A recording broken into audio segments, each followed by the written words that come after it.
All right, welcome to math class. Let's look at D4. So reviewing the inverse of a function, these are things that we just kind of need to know. So if a function is defined by a set of ordered pairs, so then that would mean, let's see, let me get this, a set of ordered pairs, so like x and y. The inverse is defined by interchanging them. So the inverse would be defined by, so whatever the y value would become the x value and vice versa. If a function is defined by an equation, the inverse can be determined using the following procedure. Okay, so if we've got an equation, so this one was ordered pairs, this is an equation. So you interchange x and y, you solve for y. So for example, if we had y is equal to mx plus b, we would change those. X is equal to my plus b, and then we would just use algebra to solve for y. Okay, or if a function is defined graphically, okay, the inverse can be determined by a reflection in the line of y is equal to x. Okay, so if you have a reflection, so like if I have, that's my my function, or my graph rather, you're going to turn it and flip it. Essentially, it would then look like that. It's not really a good color. Let's go purple. It would look like that. So like any point here, so 0, 0 is going to stay the same, and the point that it hits the x-axis, or sorry, the line of y is equal to x will be the same. But then say this is like 1 and 2, that's going to become 2 and 1. Okay. All right. So the other thing to know, the domain of the inverse is the range, which makes sense because those x's and the y's changed. And then the range of the inverse is the domain of the original function. So same idea. We're just switching those x's and those y's. Okay, so we've got something to do here. Draw the graph of the inverse of the function whose partial graph is shown on the grid. Okay, so this point right here would be 0 and 1, 2, 3, 4. 0 and 4. This point right here is 2 and 0. So then I flip those, okay? So 0 and 4 is going to become 4 and 0, so that's going to be right there. And 2 and 0 is going to become 0 and 2. And then I would just connect the dots with a ruler like that. Okay, so done. The function passes through the points 10 and negative 16. And negative 10 and 24. Write the coordinates of 2 points that must lie on the inverse. Okay, well, all I'm going to do is switch those. So it would be negative 16 and 10, and then 24 and negative 10. Okay, next thing, the equation of the function y is equal to 4 minus 2x. So now I've got the equation of the function, and I need to determine the equation of the inverse. So that means I'm going to switch the x's and y's, so I would write x is equal to 4 minus 2y, and then I need to solve for y. So algebra, I'm going to move the 2y over here, so I'm going to add 2y to both sides, and I'm going to move the x over here, so that means I'm going to subtract x from both sides. Okay, and then the last thing I'm going to do is divide by that 2, both sides. So then I would get, and I would want to put the x first. So I would put negative 1 over 2, because I divided it by 2, remember? X, and then 4 divided by 2 is 2. So that is the equation of the inverse. Okay, and then you can see, if we're comparing these two, I think they mean that this is, yeah. So this right here, 4 was the intercept, which is why that was up there, and then it had a slope of negative 2. So like, remember, rise over run, so down 2 over 1, down 2 over 1. Whereas now our inverse, we've got a y-intercept of 2, and then it's negative 1 over 2, so down 1 over 2.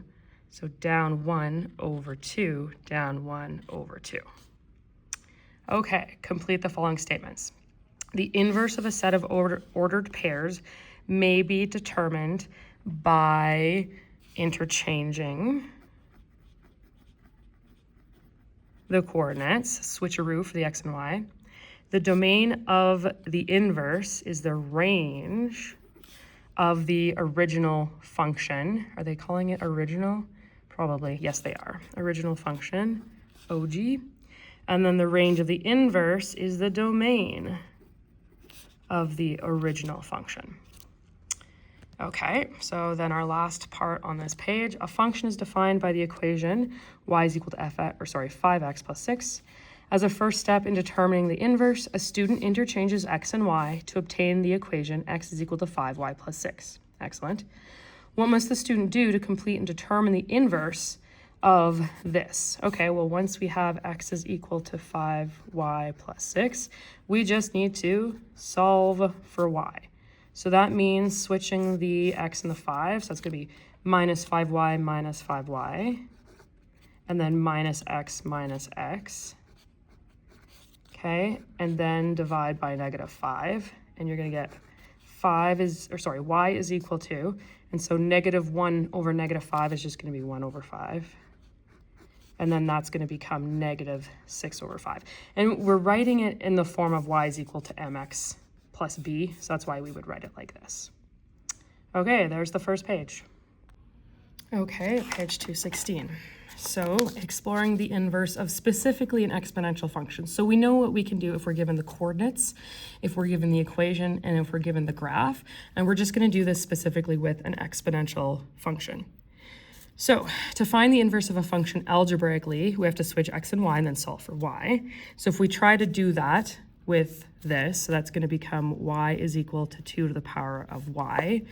Okay, so now we don't know how to solve for an exponent yet. So that's the difficulty. We don't know how to solve for an exponent. So at this stage, we're unable to write the inverse. We will get there. That's where logarithms comes in, okay? But baby steps. So if we have exploring the inverse of y, 2 to the power of x graphically, okay, well, that's easy. We would just write the coordinate points of y is equal to 2x, and then we just have to switch them. So for this right here, all I'd have to say, okay, so if x is negative 2, so that would be 2 to the negative 3. Well, that's going to be 1/8, because it would be 1 over 2 to the 3, and then we would evaluate the 8. This would be 1 over 4, 1 over 2, 1, 2, 4, 8, 16. Okay, and then these switch. My x's become my y's become my x's. So then I just quickly write these out. Okay, and then I'm going to plot these points. Okay, boom, there's all of those written out. So all I did was plot those. So now let's plot the inverse. All right, and there we go. And notice that I've labeled both of them, which is something we should always do. Okay, and we can see on here, this is definitely a reflection across the line of y is equal to x. So that would be y is equal to x means that every y value is equal to every x value. So that would be 0, 0, 1, 1, 2, 2, 3, 3. You get the idea. So there's my line. I'm trying to do with one hand. Okay, and down here. And so we see it is a mirror reflection. Okay, so that is page 216. All right, top of page 217. So we know that y is equal to 2 raised to the power of x is an exponential function with base 2. The inverse is also a function, okay, but we're unable to write it in its equation terms in y yet. In order to do that, we have to introduce the logarithmic function. And then just a reminder, remember, for anything to be considered a function, it has to pass the vertical line test and like only hit once. So that's another kind of reminder. Okay, so let's talk about logarithmic functions. So by definition, it is the inverse of an exponential function. Okay, so the inverse of the function, where's my pen? There we go, with base 2, okay, is the log function with base 2. And it's written like that. Y is equal to log base 2x. So note that the graph that we just did, x is equal to 2y, it's going to be the same as that. Like if you were to write into your graphing calculator, these two things, they would overlap. Now we can only write in our graphing calculator in terms of y. So that's like if you put this into your graphing calculator, which you should, you would see that it looks just like this, okay? So in general, okay, we are gonna write this as the equation rather than the x equals 2 in order to express the inverse, okay? And so then here's just a kind of definition that you need to know. So log function with base b, so now x is going to be greater than 0, all real numbers, okay? B, so this right here, which used to be our base here, b has to be greater than 0 and it cannot equal 1. Okay, these are the rules. You need to know these about logarithms, logarithmic functions. So the inside of the logarithm, so like where this x would be, that's called the argument, okay? The argument can also never be negative, okay? So this is the value, the base, and the argument. All right, so then let's look at class example 1. Okay, so let's look at example 1. So the graphs that we did on the previous page are graphed here. So we've got the 2 to the power of x and then its inverse. Okay, write the label y is equal to log base 2x besides the appropriate one. Okay, well we had said that it was the inverse one, so then it would be this one right here. So y is equal to log 2x. There we go. And then complete the table below. Okay, so the domain is going to be all real numbers for both of them. Okay, they probably want us to do, well, the domain of the original exponential, zoop, all real numbers, because those arrows are going on forever, which means that's going to be the same as the range of the inverse, aka the log. And then same idea for the domain, the range of the original one. So this one is going to be greater than 0. So y is greater than 0, but is an element of all real numbers. Okay. Oh, I screwed up here. What should this be? It should be a y. Okay. Okay, range is always y. And then the domain, okay, for there, that's going to be the same except for because they're inverses, we switch our, oopsies, crikey. I'm trying to like hold this thing and write. It's annoying. Okay, so the range of the original is now the domain of the inverse, aka the log. Okay, so let's do the x-intercept. So the x-intercept of the original will become the y-intercept of the inverse. So the x-intercept is where y is equal to 0, just like the y-intercept is when x is equal to 0. So, and let's do it in purple because that's the x. So x-intercept when y is equal to 0 is going to be right here. So for the original one, there is none.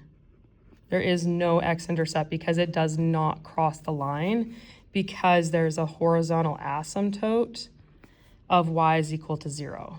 That's right here. We could draw it. It would just be, asymptotes are always dashed lines, okay? Just like there would be for this graph right here, there would be a vertical asymptote now. I'm just going to draw it on the bottom part. It goes all the way up, but I just don't want you to think that it would be for that one, okay? So that would be a vertical asymptote of x is equal to 0. Anytime there's a horizontal line, it's y equals something. Anytime there's a vertical line, it's x is equal to something because this is like x 1, 2, 3, 4, 5, and then this is y 1, 2, 3, 4, 5, etc. Okay, so there's no x-intercept for the original, which means that there is no y-intercept for the inverse. And so the y-intercept here, yeah, it does not cross the y-axis there, no y-intercept. Okay, let's talk about the y-intercept of the original. Okay, well, the y-intercept of the original is 1, okay? And so, like, if there was an a, like if there was something in front of it, okay, so like it's essentially like 1 right here, right? 1 times, that's what that's supposed to be, 1 times. So it would, the y-intercept is 1, but if we did have a number there, that's what it would be. And then the asymptote for, or sorry, let's go to this one since that's what I'm doing. So this intercept is going to be the x-intercept. So the x-intercept is going to be 1, which we see right there, okay? And remember, intercepts can be written as like a coordinate. So it'd be 1, 0, and then this one would be 0, 1. Okay, and then let's look at the asymptotes. So for the original one, we talked about the asymptote is y is equal to 0, and for the inverse, x is equal to 0. Okay, all right. So let's look at this page here. So this is definitely one that you should mark off, okay, as important. For any function that is in this form right here, y is equal to log base b x, okay? This is the argument, remember, that's the base, this is the value. The x-intercept's 1, always. There's no y-intercept. The y-axis is a vertical asymptote with x is equal to 0. The domain is going to be x greater than 0. And this is the fancy way that we should actually be doing that. So x is such that x is greater than 0, and x is an element of the real numbers. The range is all real numbers. And then we did say before that the log of the base is equivalent to that inverse written x is equal to by, but this is problematic because we don't know how to solve for y when we have it written like this, but we can solve for y when we've got it written like this. And we just have to always remember x is always going to be greater than 0, argument cannot be negative, and then the base has to be greater than 0, so it has to be positive and it can't equal 1, okay? And b is the base for both the logarithmic and the exponential function. Okay, so since the log function is only defined for positive values of x, the log of a negative number cannot be determined. That's why that whole thing, we can't have a negative x. We know it can be expressed that way. I think they're just repeating this again. Can be expressed, yeah, I feel like they're just repeating that. Okay, but that part right there, boom, definitely commit that to memory. Okay, so converting between exponential and logarithmic form. So we've got our two graphs. We had made them before, okay? These are the same two graphs that we did, okay? And so just to note the point of 3, 8, so this one right here, on the original graph indicates that, like with this formula here, I would put a 3 there. So 2 to the 3 is equal to 8, okay? Just like if I did 2, it would be 2 to the 2 is equal to 4. Okay, and then on the logarithm side, okay, the 0.83, so this is still my x and my y, so my argument is 8, okay, my base is still the same, 2, and then my value, okay, is 3. Just like if I had this, so the 2, 2, okay, or the 2, 4 one, sorry, it would be that 4 is equal to log base 2 of 2. Oh no, did I do that right? I have to write it down, sorry. So this is like the y of it. So the y is equal to 4. I think I did that right. 4 is equal to, oh, nope, 2. I think it's because it's like the 2's and the 2's that is getting me. So this 2 here is this 2. I should have used a different one. That's okay. Is equal to log, and so like this 2 has to do with, it's this 2, okay? So this 2 is this 2, this 2 is this 2, okay? And then the argument, that's the 4. Jesus, did I do that right? Yes, I did. Oh my God, do you know why? What's confusing me is that I should be looking off of this. I was doing that. Okay, so we're good. This is the x that goes inside. This is the 2 that goes out front because that's the y. Okay, so that's why I was messing with myself. I was making things way harder than it needed to be. That's where it would get, okay? All right, what statement can be made from the point -2 and 1/4 on the exponential? Okay, so that's this one right here. There's the exponential, now I'm double checking, and the 1/4. So what statement can be made? Man, what do they want from that? I mean, all I would say is that this, oh, I know what they want. They want this statement right here, okay? So this is my x and my y. I would put this in here. So then 1/4 is equal to 2 raised to the -2, which we know that is true, right? That's the reciprocal law. Sweet. And then for this one, for this function, sorry, it's like past 3 o'clock and my brain's dead now. Here's my x and my y, x, y. So I substitute them in here, my y. So there's 4 is equal to log base 2, 16. Okay? So that's the statement that can be made with this function from those coordinate points. And so the reason why we're gonna build this is so that we can see a pattern's gonna show up here that's gonna help us out. Okay? So we're gonna use these to convert all of that. Okay? So if we see log base 2, argument 8 is equal to 3, and then the exponential form is 2 base 3, nope, 2 exponent 3 is equal to 8. Basically what you're doing, 2 raised to the power of 3 is equal to 8. Okay? 2 raised to the power of what is equal to 4? Well, 2 squared is equal to 4. So then we could write 2 raised to the power of 2 is equal to 4. 2 raised to the power of what is equal to 2? Well, that's just going to be 1. So 2 raised to the power of 1 is equal to 2. 2 raised to the power of what equals 1? Anything raised to the power of 0 is equal to 1. Okay? So now we're going to do it like the other way. Okay? So we've got all the exponents. So 2 raised to the power of negative 3 is 1 over 8. Okay? So this x on our exponential, remember, becomes the y on our logarithmic. Okay? So basically, to go backwards, this right here becomes our argument. The base is the base, no matter what. Okay, these are all going to be log base 2. So log base 2, log base 2, log base 2. Excellent.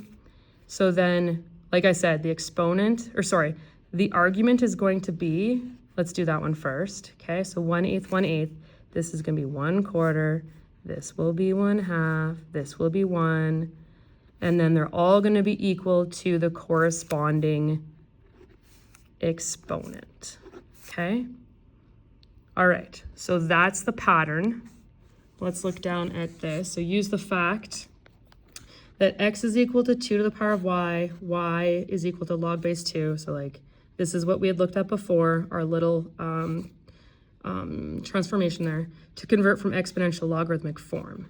Okay, so then if 5 base 2 is equal to 25, so we do the same thing that we did here. Okay, so either way, the base is the base. Okay, so we would write log base 5. Okay, and so then this number right here, remember anything on this side becomes our argument. So then the 25 is going to go inside there. Okay, and then the exponent is what the logarithm would be equal to. And then I would just do it like, okay, 5 raised to the power 2 is 25, yep. Okay, and then going to this one, so log base 7, base, and then the argument goes inside, and the exponent goes outside, and then we do a check. 7 raised to the power 3 is 343, check. Okay, now going the other way, so these, so given these ones going this way, so then 4 raised to the power 5 is equal to 1024, and then 6 raised to the power 2 is equal to 36. Wonderful. Okay, so you should be able to do questions 1 to 4 now. All right, example 2. Consider the function y is equal to 5 to the x. So algebraically verify that the inverse of y is equal to 5 to the x is equal to this, okay? So we would switch places here. X is equal to 5 to the y. And then we would say, so just like we did here, okay? We didn't write 0 down there, my bad. So whatever the exponent is there, that would be what it's equal to, okay? So that's the like equal to y down there. And then the base is going to be the base. So the base is going to be 5. And then this value here is going to be the argument. Okay, part B. A student converted that into its logarithm form. The student then claimed that x is equal to log 5y is the inverse of y is equal to 5x. Okay, so what they did was they took the actual inverse. What did they do? They just they skipped the step of this first. They wrote it as a log, but then they switched the x and y. So nope, they done mistaked. Explain why it's not the inverse. Because you have to switch the x and the y while in exponential form. While in exponential form. Okay. All right, let's look at page 220. All right, lots of examples here. Okay, let's go to, I'm gonna go to a different color that doesn't bleed through as much. Let's see how this does. Okay, state the inverse of the following functions, answer in the form of y is equal to whatever. Okay, state the inverse. Okay, so first off, we're going to have to do, so 3 to the power of y is equal to x, and then we would do the inverse, y is equal to 3 to the power of x, right? So I write it like 3 to the power of y is equal to x, just like I did on the previous page, and then I switch the x's and the y's, okay? So here, I'm gonna switch, so it goes x is equal to 8 to the y, and then I would write, okay? So my argument, like from before there, that's going to come out here, okay? And then I'm gonna have log is gonna be, so remember base is base, and then my argument is 8, okay? And if you need to like look back at these ones just to make sense of that, do that. Okay, convert each of the following from logarithmic to exponential. So we're just doing like what we did. We don't have to do the like switcheroonie first. So this is 7 raised to the power of 4 is equal to x. Okay, 5 raised to the power of y is equal to 15.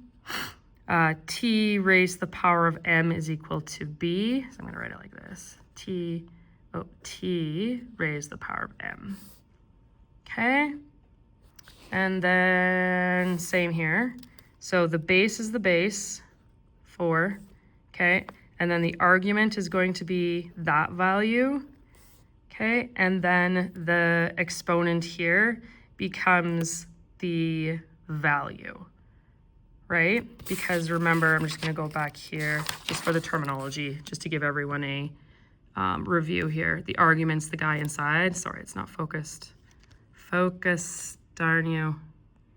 Okay.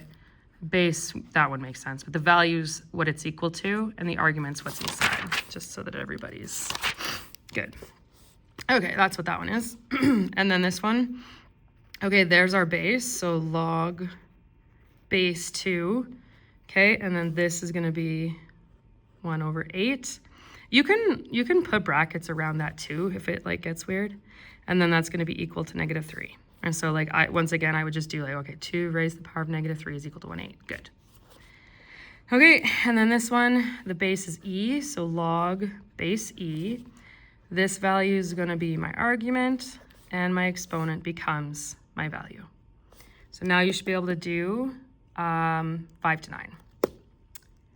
All right, let's go to the logarithmic form of this. Okay, so now we're dealing with all of those other examples. We didn't have an a, which if you remember from yesterday from the lesson, that's going to be the y-intercept, okay? Like the starting point. Okay, so we've seen how to switch between those. So what if we have something in front of it? It's easy peasy. All you have to do is just divide first, because you just want b to the power of x on that side, okay? So you divide by the a, and then you change this to the logarithmic form, okay? So the base is b, so log base b, and then this is gonna be your argument, and the exponent is the value, okay? Okay, let's look at this. Change each of the following from exponential form to logarithmic form. So step 1, we divide by 2. So I'm going to have y over 2 is equal to 3 to the power of x. So there's my just b to the power of x going on there. So then I say, okay, well, log base 3 of, argument y over 2 is equal to x. Easy peasy.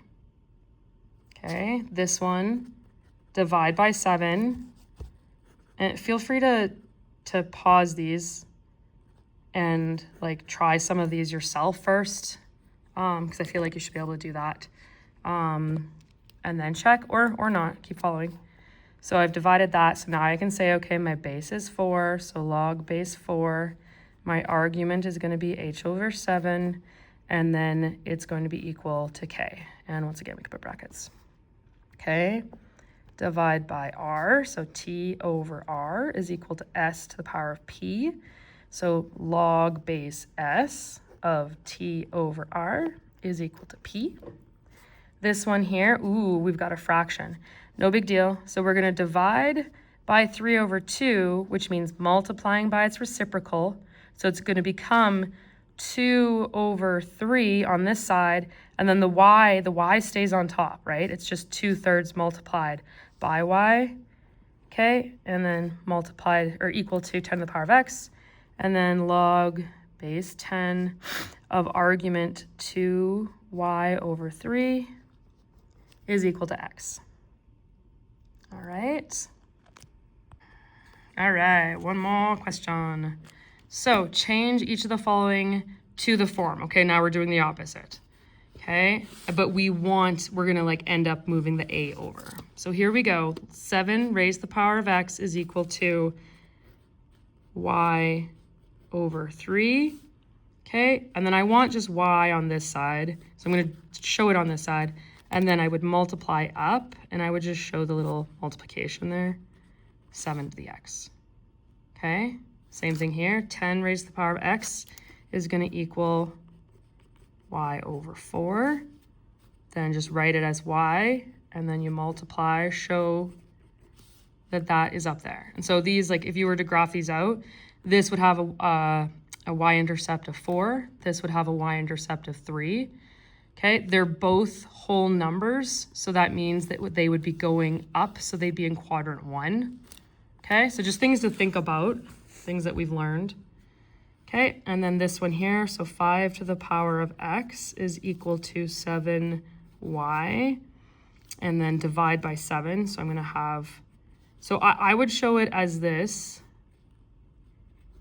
okay, because you want them, it's a bad x. You want them to be in the form, like you want that there. I wouldn't write that as, because if we wrote 5 to the x over 7, like it's not wrong, but it's not in this form, okay?